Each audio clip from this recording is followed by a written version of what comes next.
Comparing wealth and population, the EU's solid bloc easily rivals the United States and China.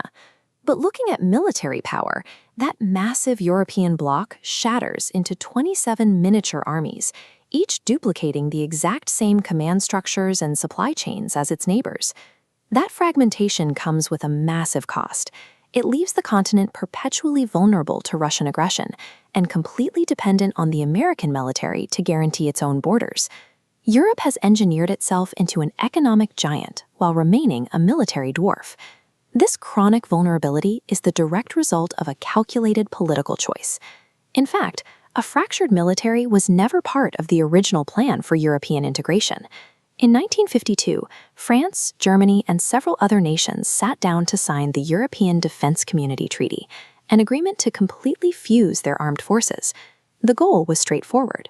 By placing all their troops, tanks, and weapons under a single shared command structure, these countries wanted to make another war between France and Germany physically impossible.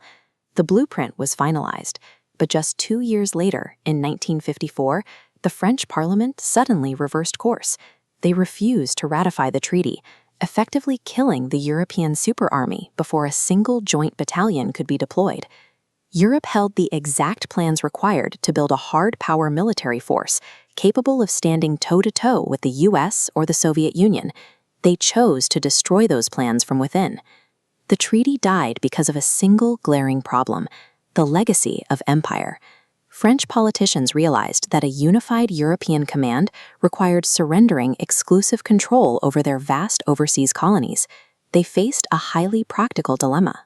If an anti-colonial rebellion broke out in North Africa or Indochina, would a Dutch or Belgian soldier willingly follow orders to march through the streets of Algiers or Hanoi to suppress it? The answer was clearly no. Unwilling to surrender the military muscle required to police their empires, European leaders abandoned the idea of a shared continental defense entirely. Instead, they opted to integrate their coal and steel markets and outsourced their physical security to the United States. That decision in 1954 created a structural fracture that still defines the continent. Europe split its identity in two, chasing economic prosperity through internal integration while forever relying on outsourced alliances for its protection. Today, the formal colonies are gone, but the imperial mindset outlived them. This nostalgia for global dominance continues to warp European strategy, driving decisions that actively contradict modern geopolitical interests. Former colonial powers still use leftover overseas territories to project a mirage of immense global status. Denmark, for instance, maintains an administrative hold over Greenland, the world's largest island, to claim exclusive economic zones and strategic Arctic influence that far exceed its actual military capabilities. France plays a similar game. Thanks to a scattering of island territories, Paris frequently attempts to project military influence all the way into the Indo-Pacific, rather than concentrating its limited resources entirely on defending the European mainland. But the most severe symptom of this nostalgia hit the United Kingdom.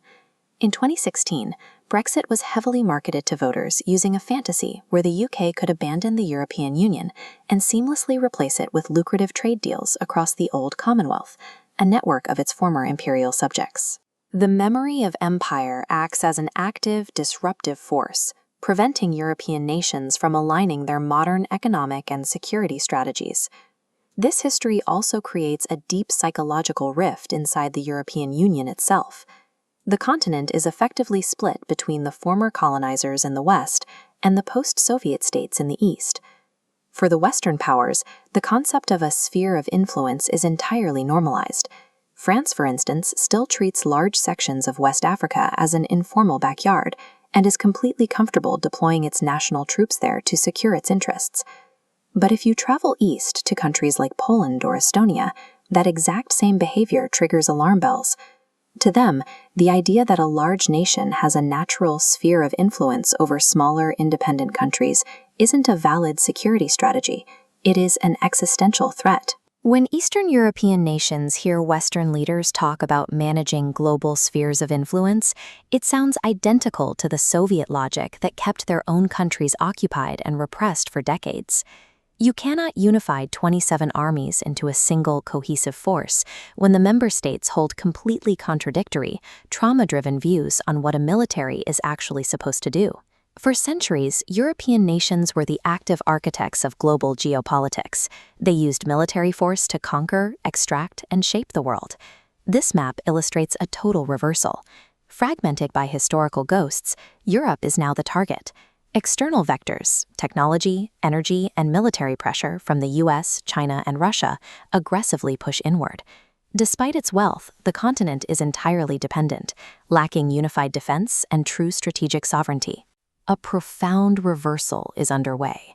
The continent that once defined the modern era through global conquest now faces increasing domination by outside powers. Europe's relentless grip on the phantom of its imperial past is the exact mechanism preventing it from securing a sovereign future. The stubborn psychology of European history remains the primary obstacle to building a unified military, outweighing any lack of money, manpower, or resources. The choice ahead is stark.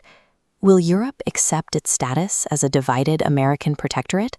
Or will it finally realize that a unified military is an inevitable necessity to survive the 21st century? Tell us what you think the future holds for a European army in the comments below.